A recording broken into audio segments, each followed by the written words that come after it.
5 and 4G students. Okay, now we're going to go back to continue with alkanes, the second part, which is to find out more about the chemical properties of alkanes. Okay, but before I start the lesson, I would like to compliment many of you for the prompt submissions using the Google form.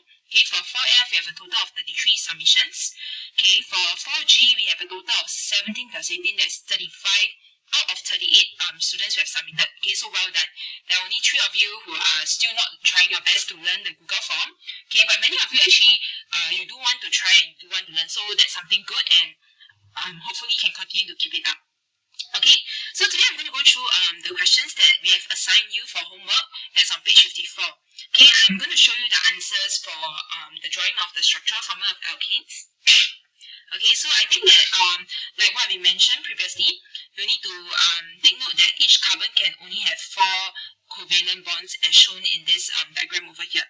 Okay, then you need to fill up accordingly to the hydrogen and then write down the formula. Okay, formula means chemical formula. And then I hope you still remember how we taught you how to name the alkanes. Okay, methane, because METH is the prefix, and that is because there's only 1 carbon. Okay, then all alkanes will end with the same suffix, which is like your ending name. Okay, A and E. So methane, ethane, propane, and butane. Okay, finally, the last row, some of you may have struggled and not too sure what you feel that you should fill it in. Okay, but this is just the general formula which is important for you to know about alkanes. Okay, so alkanes all have the general formula of CnH2n plus 2. Okay, and remember the number of hydrogen is always 2n plus 2. This n actually represents the number of carbon atoms. Okay?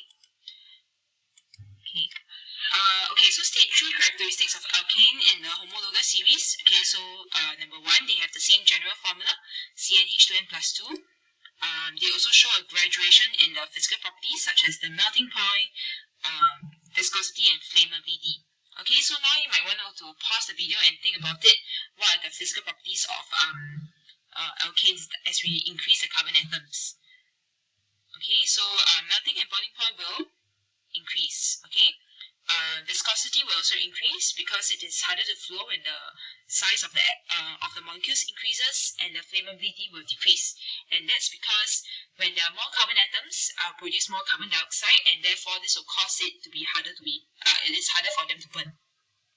And of course, they have similar chemical properties, which we are going to discuss today. Okay, so as the number of carbon atoms increase, the density will increase, flammability will decrease, viscosity will increase, and melting and boiling point of alkanes will increase.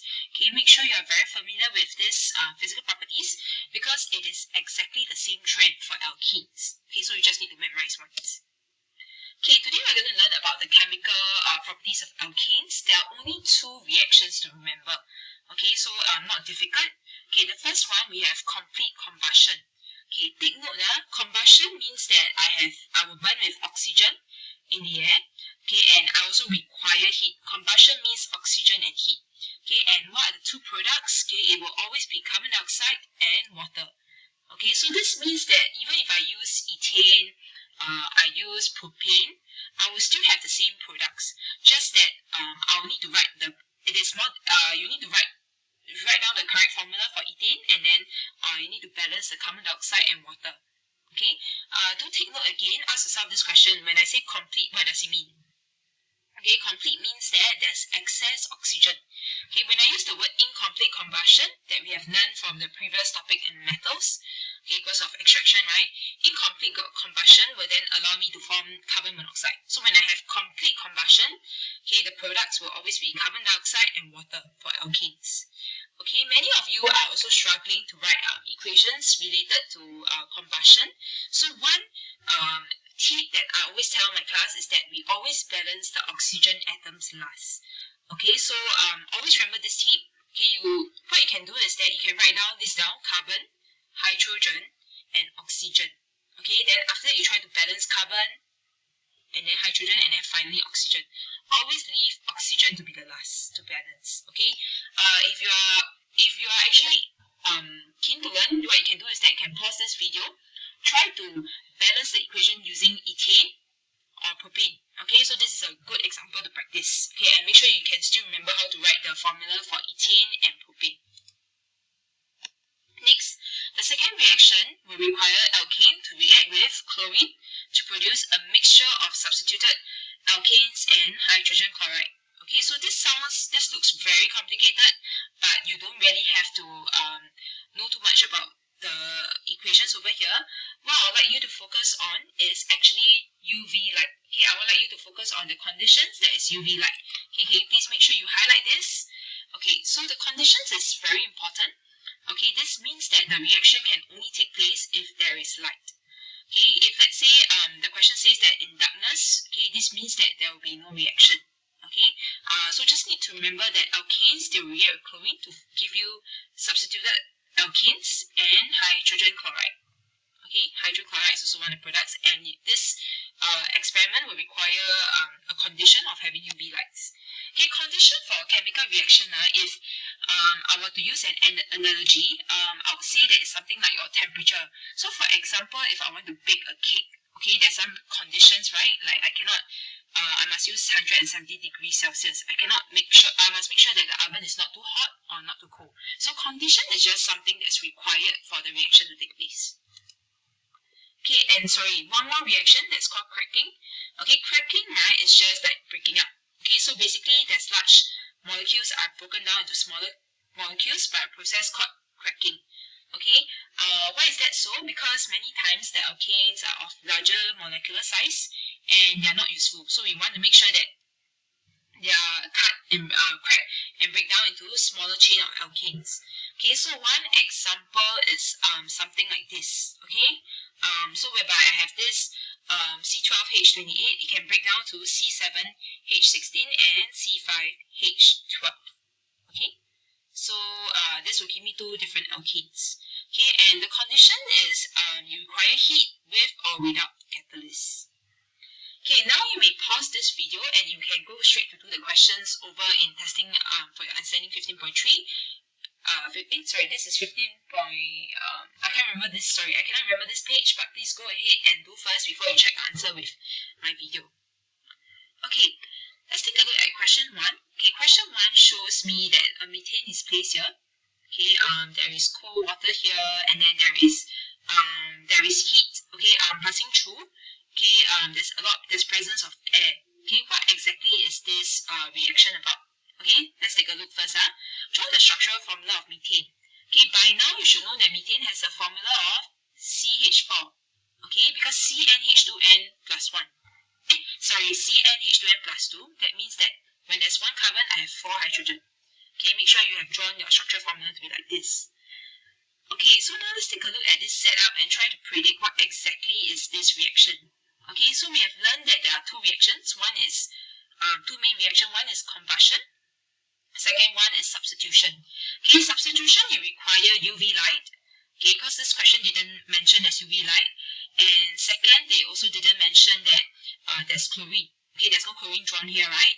Okay, but some clues is methane is burnt. Okay, burnt means there's heat and there's presence of air. So what is this reaction that's taking place? Okay, it should be combustion. Okay, so what exactly is liquid X? Liquid X is water. Okay, and how do I prove if liquid X is pure? Okay, this one we have learned in previous topics. Okay, so the complicated thing about chemistry now is that you are reaching the end, you realize that many topics are integrated. Okay, so this is actually in element compound mixture.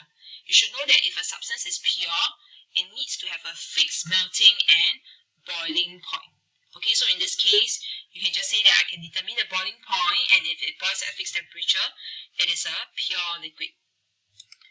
Okay, now let's take a look at what exactly is gas Y. Okay, so gas Y, what do you think it is? When I combust an alkane, I will have the second product, it is carbon dioxide. Okay, so take a look at the setup over there. Okay, you are supposed to actually pump the gas into this solution Z. Okay, think about it. Why do I want to bubble the gas into solution Z? And what is usually used to test for carbon dioxide?